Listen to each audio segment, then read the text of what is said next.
have things we want. We don't get what we want. We get what we have to have. There have been people that have been through the most horrific experiences in life, and they found a way to still be happy because they've made the decision that life is too short to suffer. Here's what I've done. I think I have the ability to influence people because I talk about my failures. I talk about all the things that mess me up, but I show people that I didn't let it stop me, and you don't let it stop you. He's an American businessman, author, and philanthropist. He served as an advisor to leaders around the world for almost 40 years. His live arena events sell out months in advance. He's Tony Robbins, and here's my take on his top 10 rules for success, volume 2. Rule number 2 is my personal favorite, and I'm curious to figure out which one you guys like best. And as always, guys, as you're watching the videos, if you hear something that really resonates with you, please leave it down in the comments below and put quotes around it so other people can be inspired as well. Also, as you are writing something down, it's much more likely to stick in your head too. Enjoy.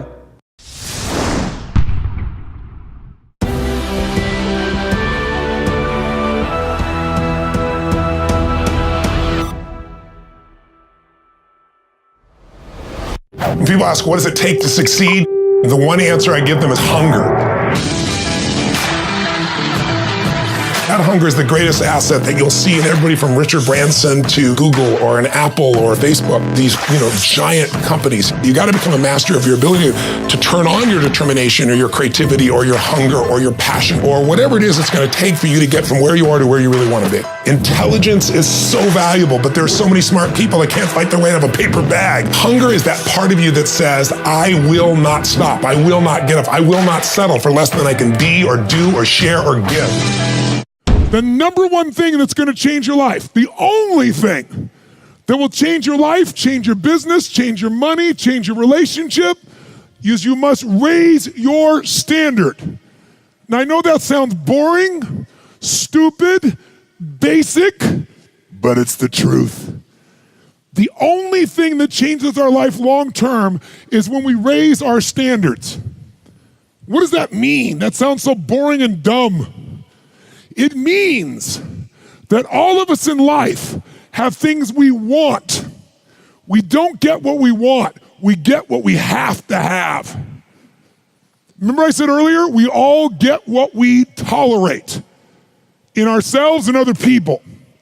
But when you're no longer willing to tolerate something, that's when your life changes.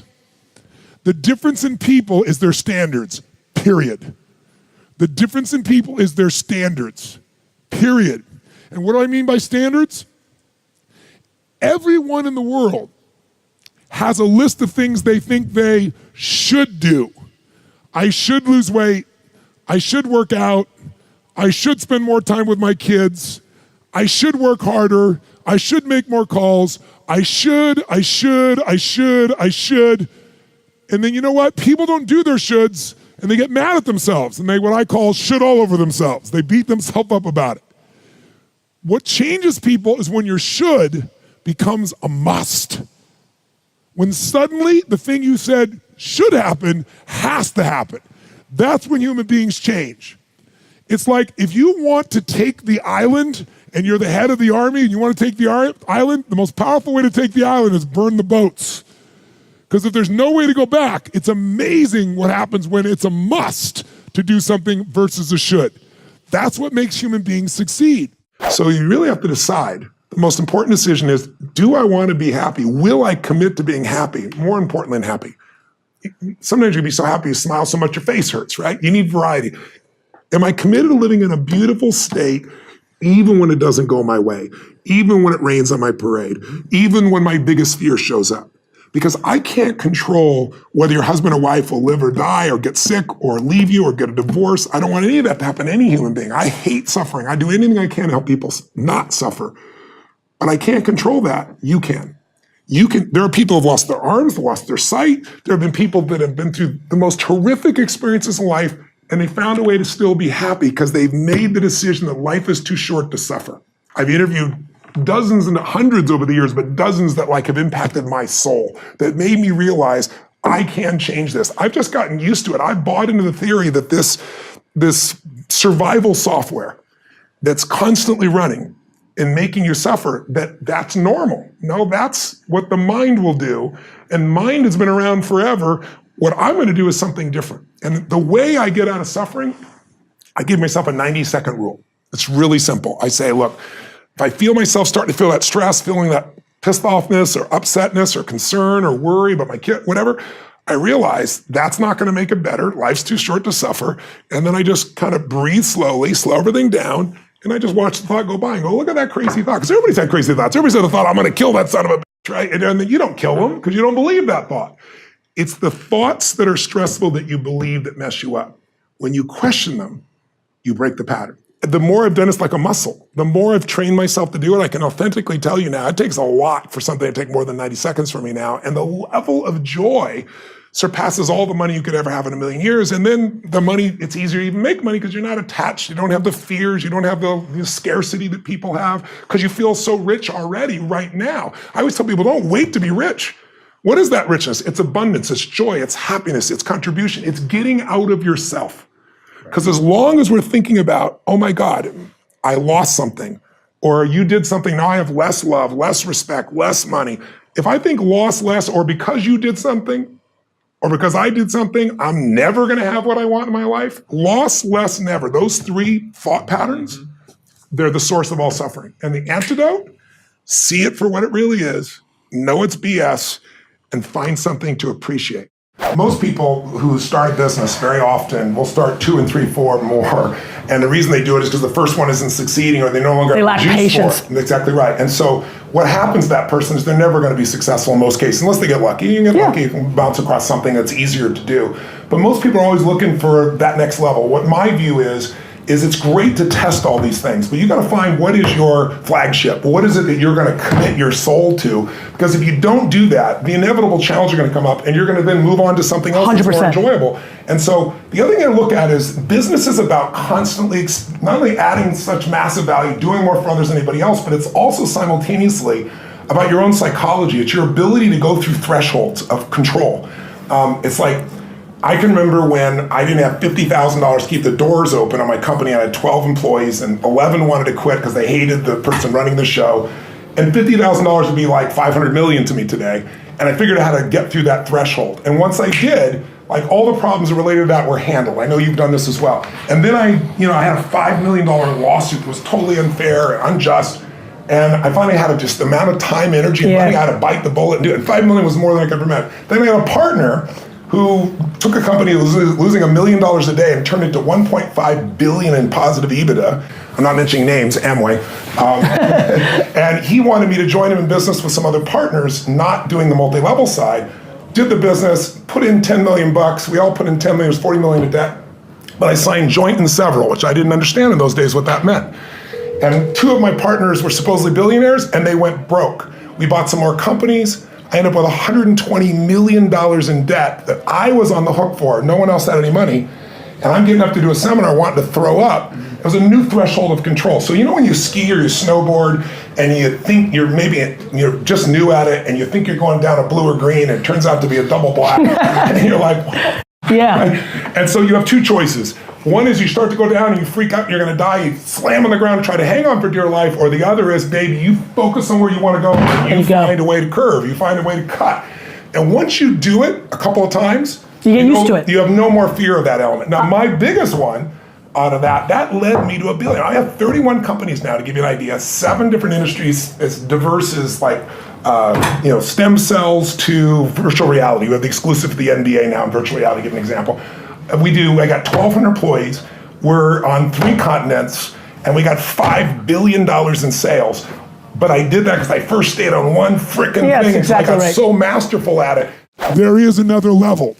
The only reason you keep saying there isn't is you feel so exhausted about where you are. But life, the universe, or God is just testing you because there is another level. If this is good, giant jump to excellence, good, poor to good to excellence. There's a level where all your dreams are realized.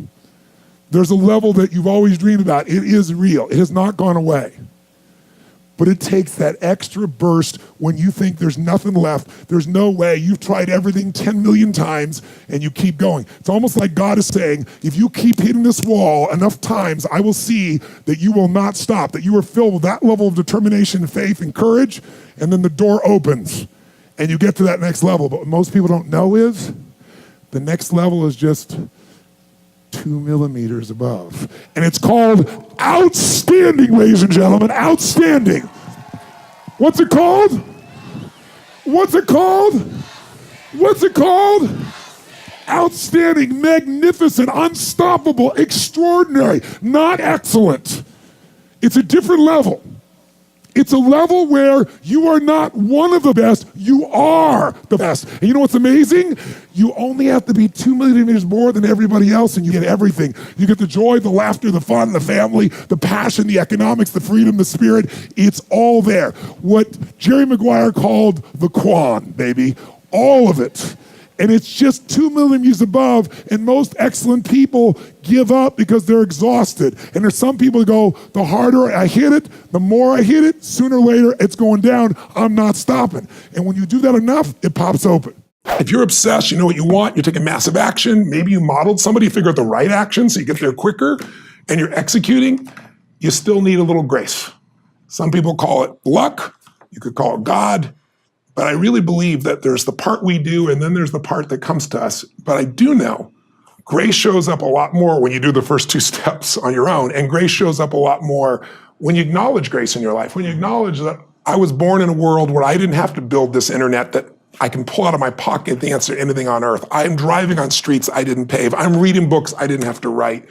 That's the gift of our lives. And I think when we experience that grace, we don't just experience more achievement, but we start to experience more fulfillment. And grace not only affects your ability to get there, but it affects what you do and how you live once you are there. It really determines the quality of your life, because unless you live in a state of gratitude, I did an interview with Sir John Templeton, who, as you know, is one of the first billionaire investors and just a brilliant man. He came from nothing, and he donated, I think it was $750, they still do it, the Templeton Fund, I think it's $750 million a year. It's bigger than the Nobel Fund that he donates. And one day I asked him, I said, what is the secret to wealth?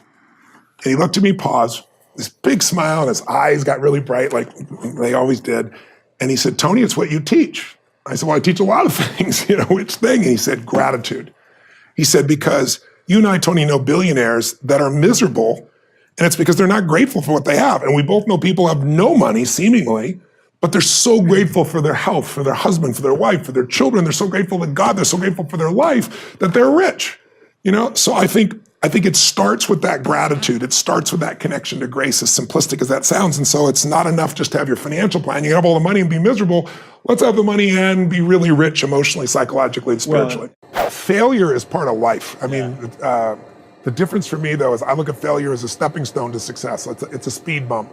I know I'm going to fail, but it's not failure if you learn something. And so, gosh, I've made so many mistakes. I've screwed so many things up, but every time I do, it just becomes a way for me to explain to someone else what it takes.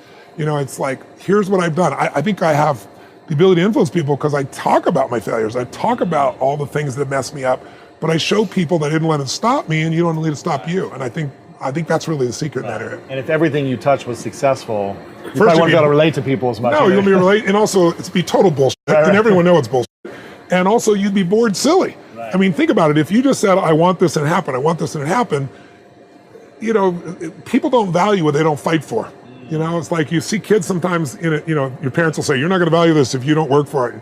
And your kid going, I'll value it, just give it to me, right? But it's true. Yeah. The things we've worked the hardest for, we value the most. Yeah. So I think, the purpose of a goal is not getting it anyway. The purpose of a goal, is who you become. Who you become is going to make you happy or it's going to make you sad. Yeah. So I'm not looking for an effortless approach. Sure. There's no such thing.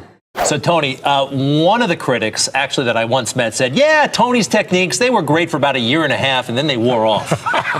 What do you say to that, folks? It's real simple. If you don't work out, you don't get a muscle, right? So I always tell people, there's a daily practice like priming. If you don't do that, if you get up and you just have no discipline whatsoever, you get no value of anything. Diets don't work when you don't do them. Exercise doesn't work when you don't do them. But most of the people have some experiences that they want to shift.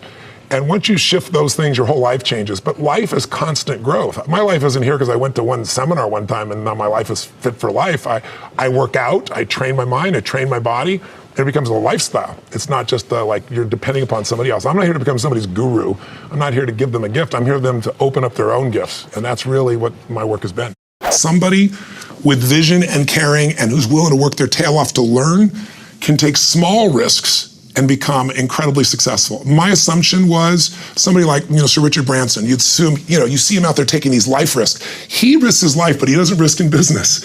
I mean, if you look at Richard, I believe when he was opening up Virgin Air, big risk to buy these giant airplanes. But his question always is, what's the worst case and how do you protect it? And so, he made a deal with, I believe it was Boeing, if I remember correctly, he could give back those planes if over X amount of period of time it didn't work out. He's covering his downside. The average American isn't doing that. So I think it blew my mind to see that these people are risk takers, but it's very calculated risk. It's small risk with big rewards. That's what set them apart. If you find your passion, you're gonna have this tremendous energy. It's sustainable energy. But momentum requires you always do the next thing to keep the momentum going. And the reason you get yourself in a passionate place is so that you change your life, and the only thing that changes your life is making a decision. So while you're in this passionate state, that's where you make decisions. You don't make decisions when you're like, oh, I don't know, what do you think? All right, let's decide.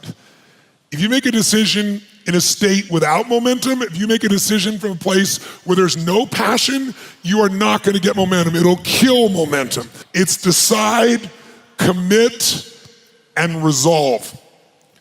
Some of you, in the past, you've gotten momentum, you've gotten passionate, you've even made a decision, but a decision is the first step. Decision is like a war. I gotta do this or that. All right, I'm gonna make myself do this. But commitment is when you now, after you've decided, you commit to do this for the long term. Whether it's hard or easy, doesn't matter. You're doing this. It takes it from this moment and it carries it into the future even when things are difficult. And the third state is resolve. Resolve means it's done. It's like, it doesn't even if you took action, it's done inside you, so it's done out there. There's no question whatsoever. Then once you decide, the only way the commitment and the energy and the momentum continues is if you take immediate, massive what, my friends? Massive what? Write down in your notes, massive action is the cure-all. Massive action is the cure-all. If you're having a difficult time with something, your relationship isn't where you want it to be, your finances are not where you want to be, your body's not where you want to be, your business is not where you want to be, you need to take massive action. And if that doesn't work, try something else. If that doesn't work, try something else. Keep going with massive action and you will find the way because it will give you momentum. Thank you guys so much for watching. We're continuing to experiment with the Volume 2 series, so I hope you enjoyed it. I'd love to know, what did Tony say here that had the biggest impact on you and why?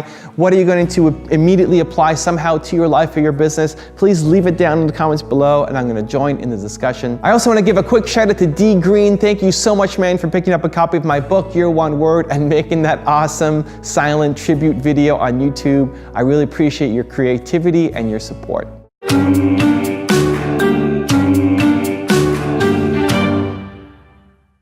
So thank you guys again for watching. I believe in you. I hope you continue to believe in yourself and whatever your one word is. Much love. I'll see you soon.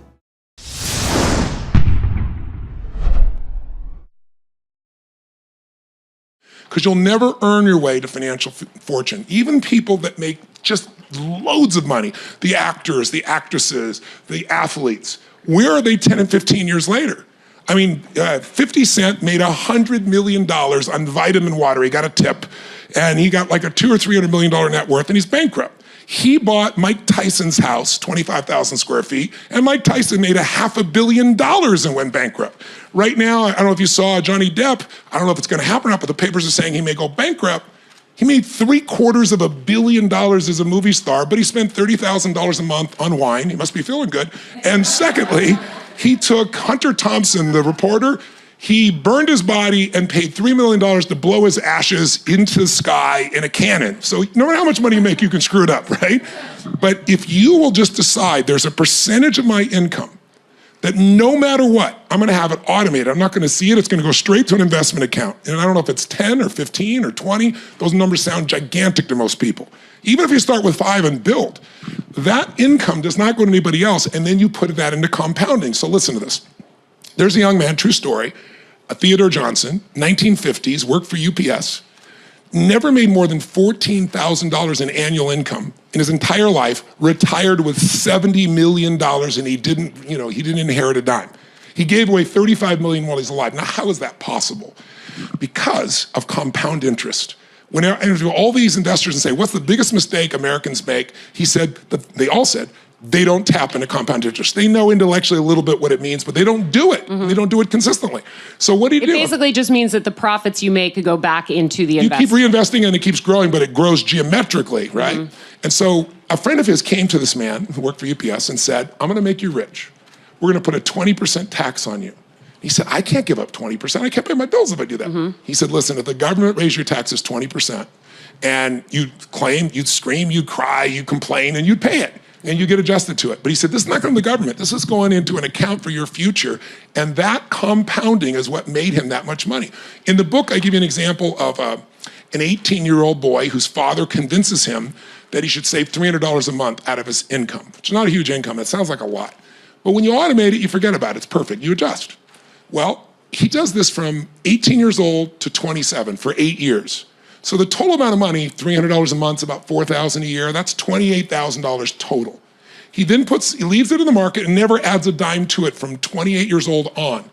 At 65, because the market over those 30 years grew 10%, his money has compounded so much that he has $1.8 million. You don't need a lot of money to be wealthy, you need time. So you're saying that even if I have student debt that I'm struggling to pay off, even if I'm making, say, $1,000 a week, that I should still try to put a percentage or make it a point to put a percentage, not just into a savings account, but into an investment account. Into an investment account, where to put that money, then we teach you the ways to do that, and it's got to be diversified. Yeah. You never put all your money in the market. I want right? it, okay.